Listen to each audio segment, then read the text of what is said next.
Perks are incredibly important for both sides. With how many perks continue to be added to Dead by Daylight, it can be really hard to know what works well in a build. In this video, I will be showing you 5 builds that I think are incredibly strong and synergize super well.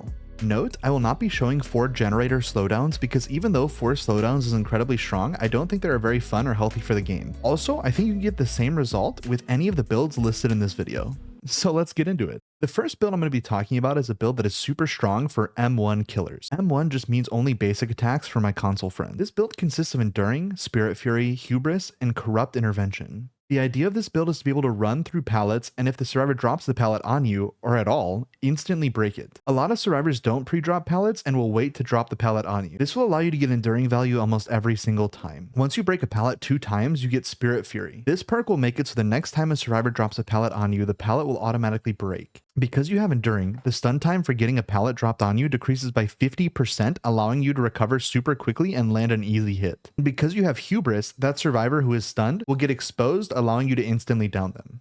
Corrupt is in this build because typically M1 killers have a super slow start, and this will allow you to get pressure before survivors are even able to get started on gens. This perk locks the 3 generators furthest from you for 120 seconds. Since the survivors typically spawn opposite of where you spawn, it forces them towards you. Corrupt Intervention is one of those perks that is solid on its own and can fit in almost every single build, so this perk is worth considering in most builds if you have a tough early game. The next build is my personal favorite. This build is super strong on stealth killers, or killers with a lot of mobility. This build consists of Grim Embrace, Deadlock, Lethal Pursuer, and I'm All Ears. Lethal Pursuer shows you where the survivors are at the start of the game for 9 seconds, and any other information perk will get extended by 2 seconds. So at the start of the game, you know exactly where the survivors are and typically can tell where they're going to be. This will allow you a lot of early game pressure. I'm All Ears makes it to when a survivor within a 48-meter range performs a rushed action like vaulting a window, vaulting a pallet, or jumping out of a locker.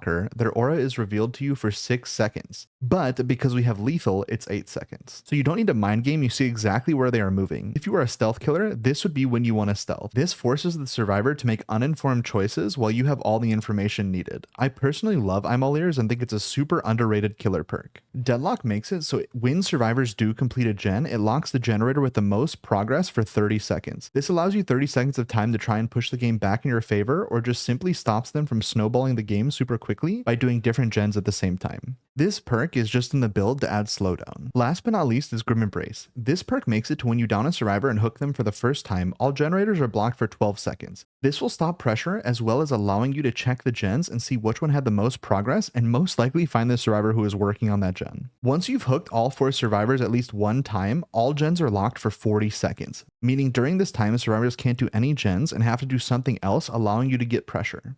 The third build is an all-seeing build. This build is strongest on killers like Billy, Blight, Huntress, although it will work on most high-mobility killers. This build is a little tricky because it doesn't have any slowdown, so it's more for super confident killers who believe they could snowball the game quickly, or if you wanted to practice snipes on Billy or Huntress. This build consists of Lethal Pursuer, Ultimate Weapon, Barbecue, and Darkness Revealed. As I said earlier, Lethal Pursuer is a strong early game perk and will show you the auras for 9 seconds at the start of the game. This could be really strong for a killer who can get to the other side of the map super quickly, and on top of that it gives you an extra 2 seconds to the other information perks like Barbecue, Darkness Revealed, and soon to be Ultimate Weapon. Ultimate Weapon, for now, makes it to where when you open a locker, any survivor in your terror radius screams and reveals their location and they get blindness. This perk is being changed so their aura will be revealed instead of screaming. Barbecue is a perk that allows you to see survivors after hooking a survivor for 5 seconds, 7 seconds because of lethal. So this will allow you to know where to go next and to move away from the hook so you can snowball the game. Last perk is Darkness Revealed. This perk synergizes with Ultimate Weapon because when you open a locker, Darkness Revealed activates. It'll show you any survivor near a locker around the map for 5 seconds, 7 seconds because of lethal. So if someone is doing a generator in Shack, they will get shown to you because of how close they are to lockers. This build is strong, but considering the lack of slowdown, it's mainly for practicing snipes or really confident mobility killers, so use it with caution. The fourth build is a Hex build, and this build can really work on any killer. This build consists of Plaything, Pentimento, Thrill of the Hunt, and Corrupt. Plaything makes it to when you down a survivor and hook them, they are inflicted with the Oblivious status effect. This status effect makes it so you can't hear the killer's terror radius. The aura of this totem is revealed to the survivors if they're within 16 meters of it, but this is really good. The idea of this build is you want them to focus on totems. This will take the pressure away from doing gens. When the survivor goes to cleanse their Plaything totem, they will be affected by Thrill of the Hunt. The perk Thrill of the Hunt gives you a token for each dull or hex totem on the map. For each of these tokens, the survivor cleansing speed is reduced by 10%. So when the survivors go to cleanse their plaything, they cleanse it 50% slower. Then, once they finally cleanse their plaything, this is where Pentimento comes in. Pentimento allows you to bring a totem back as Hex Pentimento. Each time you bring a totem back, Pentimento gets stronger. It'll slow gen progress, healing progress, recovery speed, door progress, and if you manage to get the 5th Pentimento, it'll lock all of them, meaning they can't be cleansed. So the entire time, survivors will be more focused on dealing with totems than they will be doing generators. Corrupt is just there to stop them from snowballing early. The last build doesn't really have a name, but it is very strong and can work on almost any killer. This build consists of Unforeseen, Pop Goes the Weasel, No Way Out, and Nowhere to Hide. 3 out of 4 of these perks require kicking a generator, so it has crazy synergy. After hooking a survivor, you can use Pop. Pop Goes the Weasel is active for 45 seconds after hooking a survivor, and it instantly does 30% damage to the generator kick. Right when you kick a generator, Unforeseen and Nowhere to Hide procs. Unforeseen makes it so the generator you kicked gets your tear radius, and for 30 seconds you become undetectable.